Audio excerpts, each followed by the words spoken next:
Bonjour à toutes et à tous, ma team Kiefer, j'espère que vous allez bien. Aujourd'hui pour cette nouvelle vidéo, on se retrouve pour le résumé complet de l'étape 3 du Tour des Alpes 2023. Le tour qu'on suit sur la chaîne YouTube, donc n'hésitez pas à vous abonner, activer la cloche pour suivre les vidéos. Alors certaines fois présentation des étapes, mais surtout résumé vidéo des étapes. L'étape du jour, c'était 162,5 km au programme, une étape assez spécifique. Elle commençait en descente dans la ville de Riten et l'arrivée en haut du col du Brentinico San Valentino.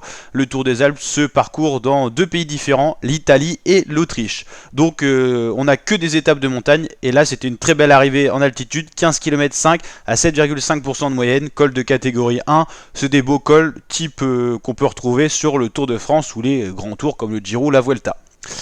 Donc là, on est dans la montée finale. On a un peloton emmené par la Bora Hansgrohe de Lennart Kämna et de Alexander Vlasov, les deux favoris de cette Bora. Le meilleur au classement général, c'est bien sûr Tao Geoghenaert. Et devant on a une échappée avec quelques résistants. On a notamment Joey Dombrowski qui est parti tout seul en tête. Ça a été l'homme le plus fort de l'échappée, le coureur de la Astana, l'américain. Et donc le peloton derrière qui roule. Le peloton à 7,9 km de l'arrivée. Ils ont une minute de retard sur Joey Dombrowski. Ça devrait être un peu court pour aller remporter l'étape pour l'homme de tête. Tête de la corde, ça, la tête de course. La Bora Hansgrohe, plus qu'un équipier avant les leaders, c'est Patrick Konrad, l'Autrichien, qui commence à grimacer.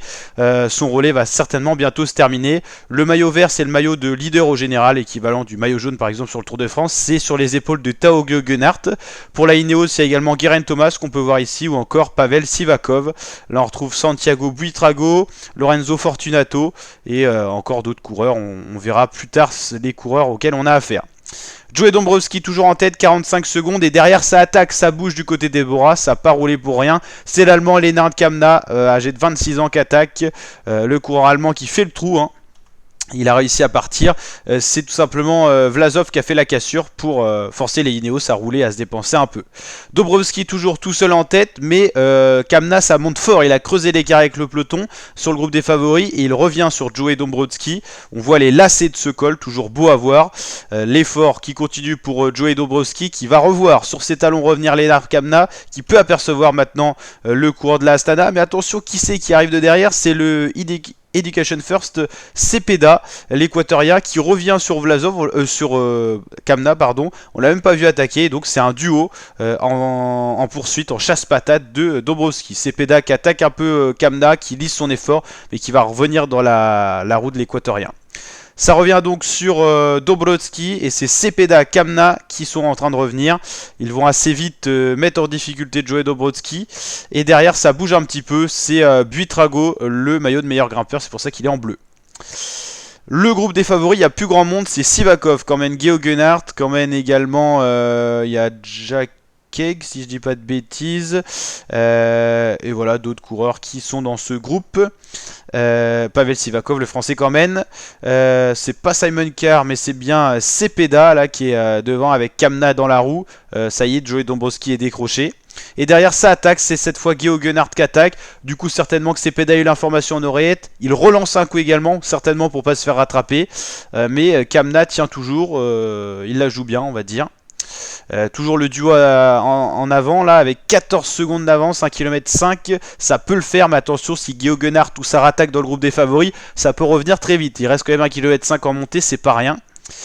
Toujours ces fameux lacets, Cepeda qui accélère, mais toujours Lennart Kämna dans sa roue. On ne sait pas si le coureur allemand s'économise ou s'il est au bout du rouleau, donc c'est pas facile à voir, on va pas tarder à le savoir. Tandis que Tao Geoghenaert, les Britanniques, emmènent le groupe des favoris, mais il décroche personne. Lorenzo Fortunato qui est là pour la petite équipe Eolo, entraînée par Contador et Basso, deux anciens coureurs. On a Vlasov là aussi qu'on aperçoit et Jack Egg aussi.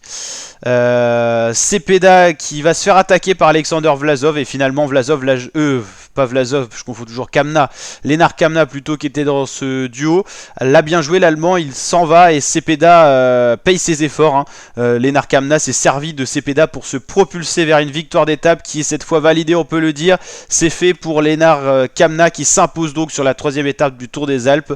Il succède à 2 victoires sur l'étape 1 et l'étape 2 de Tao Geoghenaert. Ça change enfin pour l'équipe victorieuse. Et Vlasov fait le doublé dans le groupe des favoris. Le russe fait deuxième, Cepeda troisième et Geoghenaert quatrième. Pas de gros changements au classement général qu'on va aller voir. Le voici, ce classement général. Tao Geoghegan toujours premier, deuxième c'est Hugh Carty, le britannique à 22 secondes, Jack Haig troisième à 28 secondes, Cepeda quatrième, l'équatorien à 36 secondes, Lorenzo Fortunato, très bon l'italien de la petite équipe Eolo Cometa, 38 secondes, Lennart Kamna sixième, Vlasov septième, c'est le double leadership de la Bora. Pavel Sigakov, premier français, a perdu du temps, c'est normal, il a roulé pour Geoghegan qui s'est donc fatigué, mais il s'est pas écroulé dans le final, même s'il a été lâché, il est toujours dans le top 10. Buitrago 9ème et Félix Gall qui a totalement explosé, 10ème, peut-être dû à sa chute d'hier, il s'en est peut-être pas remis.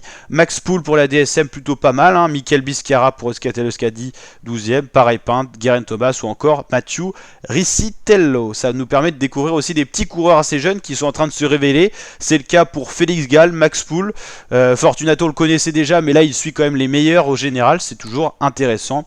Et voici le classement de l'étape, hein. Au final, Kamna n'a pas regagné beaucoup de temps au général, mais il se replace quand même un petit peu dans ce top 10. N'hésitez pas à liker la vidéo si elle vous a plu, vous abonner, activer la cloche, et je vous dis à très bientôt mes fratés pour de prochaines vidéos. N'hésitez pas à vous abonner à la chaîne pour suivre le Tour des Alpes. Ce week-end c'est Liège-Bastogne-Liège et bientôt le 6 mai c'est déjà le Giro d'Italia qu'on suivra en intégralité, les 21 étapes à suivre sur la chaîne YouTube. Présentation des étapes avant les étapes et résumé à la fin des étapes, donc n'hésitez pas à nous rejoindre sur la grande communauté de kiffeurs qu'on est. Ciao l'équipe!